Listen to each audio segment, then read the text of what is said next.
नमस्कार, आपके साथ मैं हूं दीपेश जैन और आप देख रहे हैं बिग ब्रेकिंग बुलेटिन। इसमें हम बात करते हैं देश प्रदेश की बड़ी खबरों की, सियासत की, सरकार से जुड़े फैसलों की, तो प्रशासनिक बदलावों की और बात नेताओं के बयानों की भी करते हैं। तो चलिए शुरू करते हैं खबरों का सिलसिला।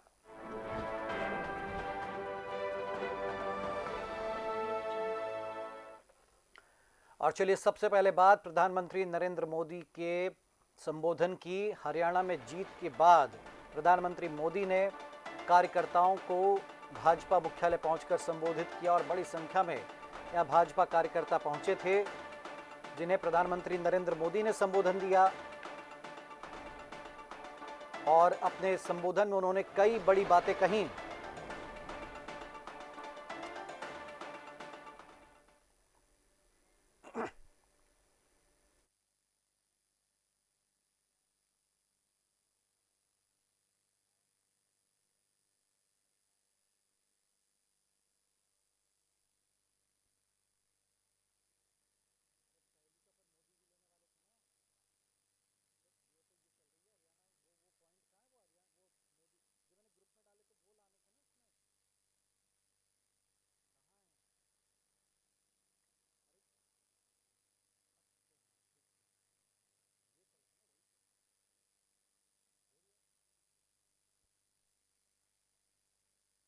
नरेंद्र मोदी ने बड़ा संबोधन दिया और कहा कि देश के खिलाफ अंतर्राष्ट्रीय साजिश हो रही है, देश का ताना बाना बिगाड़ने की कोशिश हो रही है।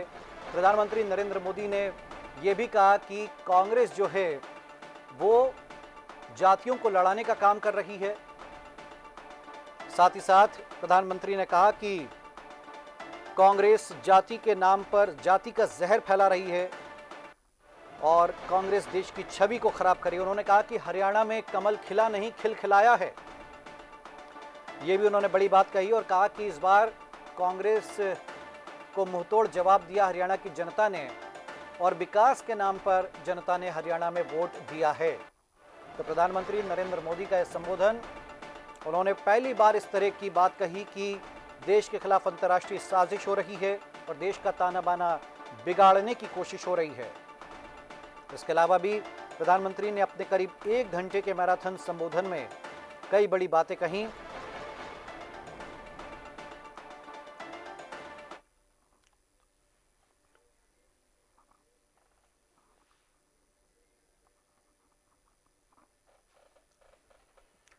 तो हरियाणा में बीजेपी की हैट्रिक और इसके बाद जीत का जश्न मना भाजपा दफ्तर में। और भाजपा दफ्तर में ये देखिए तस्वीरें जब केंद्रीय गृह मंत्री अमित शाह पहुंचे थे। और ये देखिए प्रधानमंत्री नरेंद्र मोदी का स्वागत इस अंदाज में हुआ। राष्ट्रीय अध्यक्ष और केंद्रीय मंत्री जेपी नड्डा, रक्षा मंत्री राजनाथ सिंह वहां पर पहुंचे।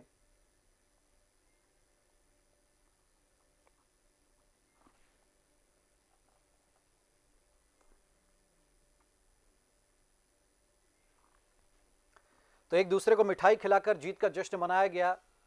और हमारे साथ हमारे सहयोगी संवाददाता आदर्श चौरसिया जुड़ गए। आदर्श जी, तो क्या मुख्य बातें रही प्रधानमंत्री नरेंद्र मोदी के संबोधन की?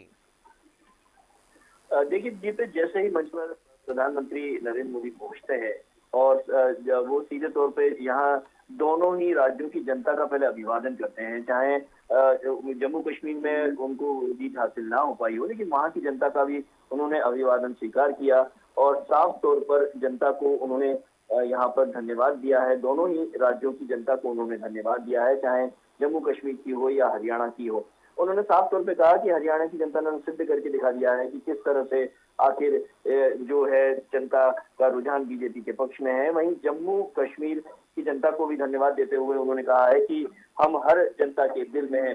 लेकिन यहाँ पर बड़ी बात यह है कि इस मंच से दीपेश, निश्चित तौर पर जो एक कांग्रेस और विपक्षी दलों पर निशाना था, वो भी प्रधानमंत्री नरेंद्र मोदी कहना या कह सकते हैं कि वो निशाना साधना नहीं भूले और सीधे तौर पे कांग्रेस को भी आड़े हाथों लिया और जनता को, देश को एक संदेश भी दिया। उन्होंने साफ तौर पे कहा कि कांग्रेस की पोल खुल गई है, उसका डिब्बा गोल हो गया है, कांग्रेस जहर फैला रही है, जाति का जहर फैला रही है। ये दो टूक बात सीधे तौर पे उन्होंने कही है और देश विरोधी पॉलिटिक्स अब नहीं चलेगी। देश के अन्य राज्यों के साथ ही देश की बाहरी जो ताकतें हैं दीपेश, उनको भी सीधे तौर पे एक साजिश के रूप में देश के अंदर कुछ चल रही है, इस तरह की बातें उन्होंने कही और साफ तौर पर कहा है कि देश विरोधी जो ताकतें हैं वो साजिश रच रही हैं और तरह तरह से ताना बाना बुन रही हैं देश में इस तरह की अराजकता फैलाने के लिए।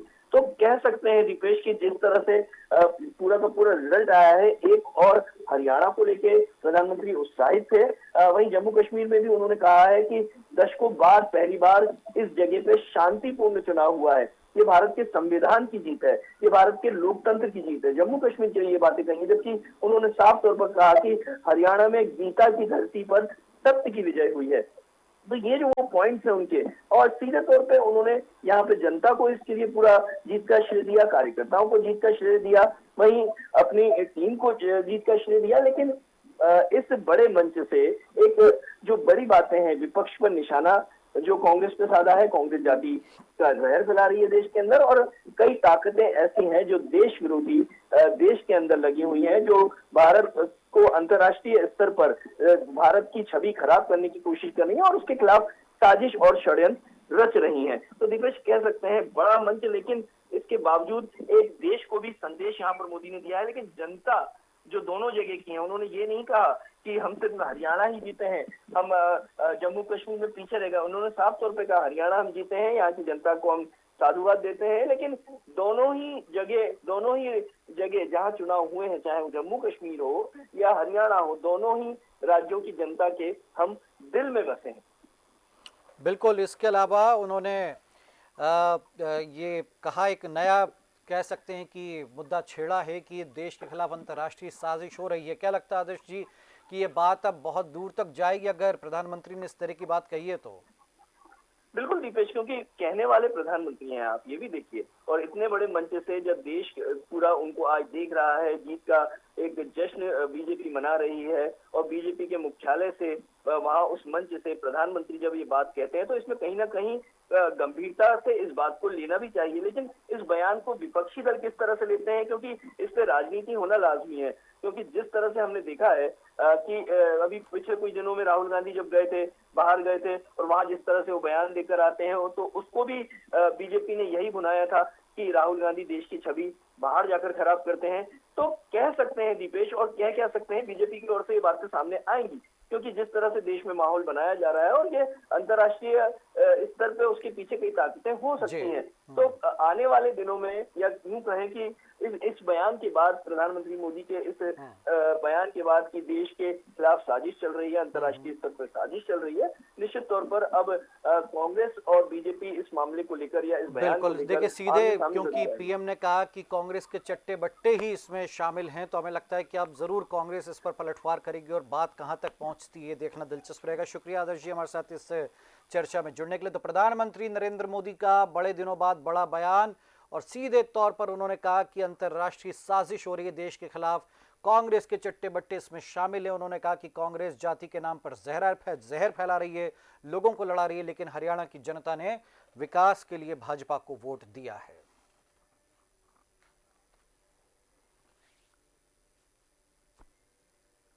तो चलिए एक बार नतीजे भी हम आपको बता देते हैं कि क्या कुछ हुआ। हरियाणा में भाजपा को 48 सीटें मिली, तीसरी बार भाजपा की सरकार वहां पर बनी है, और पीएम मोदी ने सीएम नायब सैनी को बधाई दी। जाहिर सी बात है कि जीत के वो हकदार, क्योंकि उन्होंने पहले ही कह दिया था कि अगर भाजपा हरियाणा में हारी तो पूरी जिम्मेदारी मेरी होगी, मेरी यानी नायब सैनी की होगी।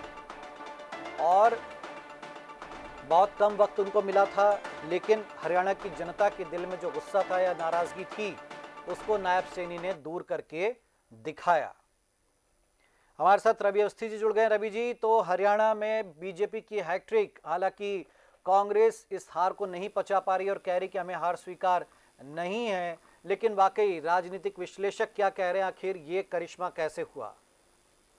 बिल्कुल दीपेश, हालांकि वाकई में हरियाणा के जो चुनाव नतीजे हैं चौंकाने वाले नतीजे रहे। जिस तरह एग्जिट पोल जो नतीजे बता रहे थे, जो रुझान बता रहे थे, वो कहीं पूरी तरह गलत साबित हुए और बीजेपी एक बार फिर बहुमत के साथ हैट्रिक वो लगा चुकी है और सत्ता में एक बार वापसी कर चुकी है। अगर देखा जाए तो कहीं ना कहीं इसमें कांग्रेस दोनों, हालांकि देखिए कांग्रेस और बीजेपी दोनों को इस चुनाव में फायदा हुआ है। कांग्रेस की सीटें बढ़ी है तो बीजेपी की सीटें बढ़ी है, तो कांग्रेस की सीटों में भी इजाफा हुआ है।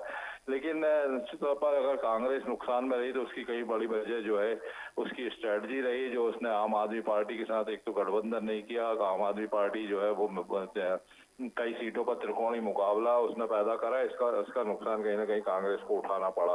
इसके अलावा बीजेपी ने जो स्ट्रेटजी अपनाई उसमें कई एंटी इनकम्बेंसी को देखते हुए कई तमाम सीटों पर करीब 1 दर्जन 1.5 दर्जन से ज्यादा सीटों पर उसने अपने प्रत्याशी बदले, और वो प्रत्याशी बदलने का उसको फायदा हुआ कि वो सत्ता में उसने वापसी कर पाई। तो एक चुनाव देखिए पूरी रणनीति के साथ लड़ा जाता है, और कहीं ना कहीं इस रणनीति में कांग्रेस इस बार फैल नजर आई है। जहाँ तक देखिए चूंकि जम्मू कश्मीर की बात है, तो जम्मू कश्मीर में तो पहले भी बीजेपी से खुद ही अगर देखा जाए तो करीब 63 सीटों पर ही चुनाव लड़ रही जी थी। बिल्कुल। एक रवि जी, हम जम्मू कश्मीर पे तो बाद में बात करेंगे। देखिए हरियाणा में 8 मंत्री चुनाव हारे, 4 के तो टिकट ही पहले काट दिए गए थे, स्पीकर तक चुनाव हार गए, तो ये केवल 2 मंत्री चुनाव जीते हैं। दीपेश, बिल्कुल इस बात का एहसास बीजेपी को पहले से हो गया था कि एंटी इनकम्बेंसी है, और मंत्रियों के खिलाफ निश्चित तौर पर कहीं ना कहीं विरोध के स्वर उसे सुनाई दिए थे। इसी के चलते बड़े पैमाने पर जो है एक तरीके से देखा जाए, बड़े पैमाने पर मैं इसलिए कह रहा हूँ केवल 90 प्रत्याशी उतारने थे, और उनमें से भी अगर 23 के टिकट बदल दिए जाते तो ये अपने आप में एक बड़ी बात है।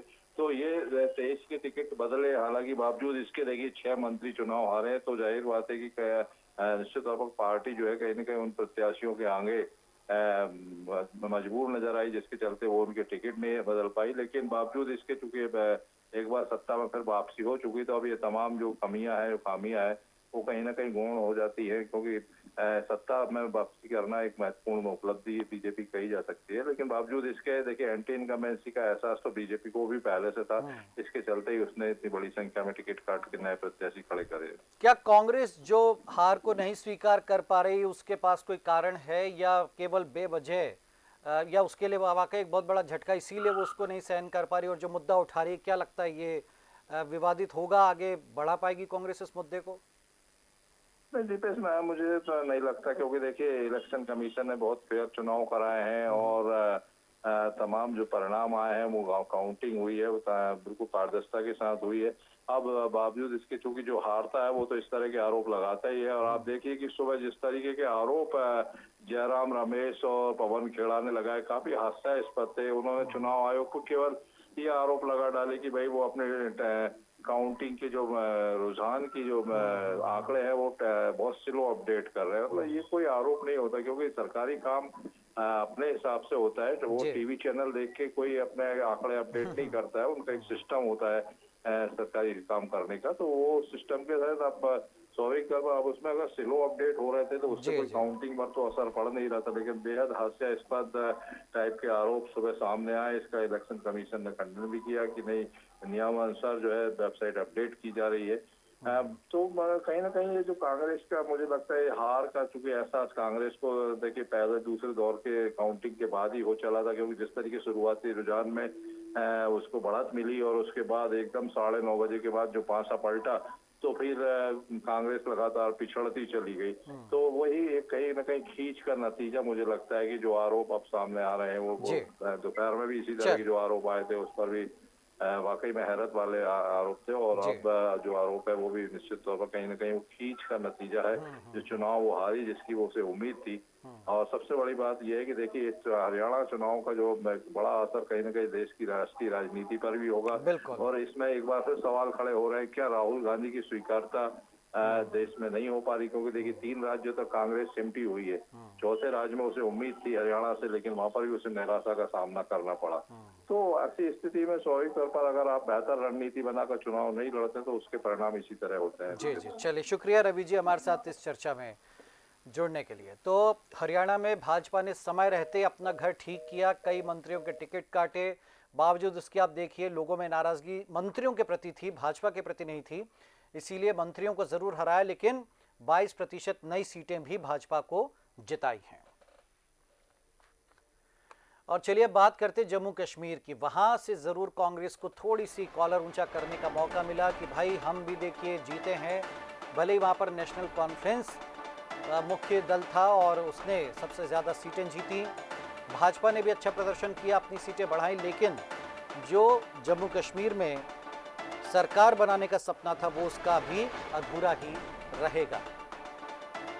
और चलिए हमारे साथ एसोसिएट एडिटर गीत दीक्षित जी जुड़ गए। तो गीत जी, जम्मू कश्मीर के नतीजे क्या कहते हैं?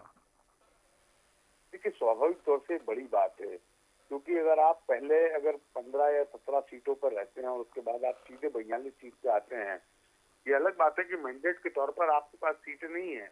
लेकिन आप इंडी गठबंधन को अगर देखेंगे दीपेश, तो सबसे बड़ी बात है कि आपके पास 49 सीटें हैं। 49 सीटें क्यों आई हैं, इसका एनालिसिस अगर देखेंगे, हम फौरी तौर पर देखेंगे, तो क्या फारूक अब्दुल्ला के साथ जो नजरबंदी की गई थी उनके परिवार के साथ, क्या उसको उनका फायदा मिला है, या उनका जो अभी तक का कार्यकाल रहा है, चाहे बतौर फारूक अब्दुल्ला के मुख्यमंत्री पद पर रहते हुए या उमर अब्दुल्ला के रहते हुए, ये मुझे लगता है ये सारी चीजें। लेकिन दूसरी बात, सबसे बड़ी बात है कि जम्मू और कश्मीर में जिस तरह से फारूक अब्दुल्ला की पार्टी ने, मतलब एनसी जिसको हम कहते हैं, उनने जिस तरह की स्ट्रेटजी के साथ प्लान किया है, वो एक अपने आप में बड़ी बात है। और दूसरी बात कि कांग्रेस को जितनी उम्मीद थी, कांग्रेस भले ही अपने आप को कहे कि वो वहां थोड़ा सा कामयाब रही है, लेकिन मुझे लगता है कांग्रेस वहां जितनी ईमानदारी से अगर देखें तो आप वहां 6 रैली की है राहुल गांधी ने, और उसमें 2 रैली में तो प्रियंका गांधी को शामिल की, जिसमें से 2 रोड शो थे 6 में से, और 4 में सभाएं थी।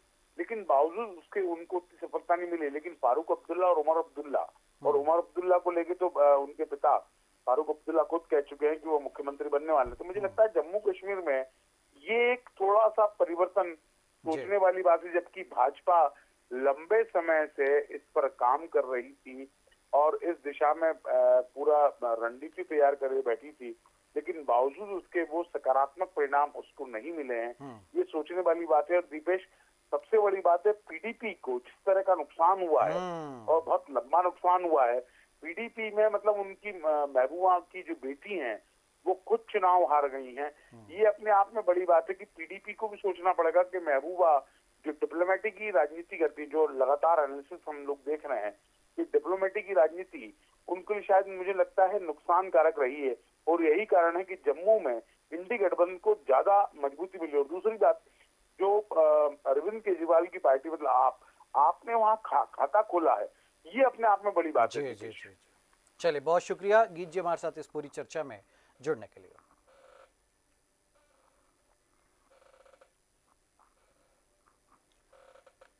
और चलिए बात मध्य प्रदेश की। वन प्रबंधन समितियों का सम्मेलन श्योपुर के वीरपुर में बुधवार को आयोजित किया जाएगा और मुख्यमंत्री डॉक्टर मोहन यादव इसमें शामिल होंगे। जाहिर सी बात है कि यहाँ पर कई सौगातें वो क्षेत्र के लोगों को देंगे। वन प्रबंधन समितियों का ये अहम सम्मेलन श्योपुर के वीरपुर में आयोजित होने जा रहा है।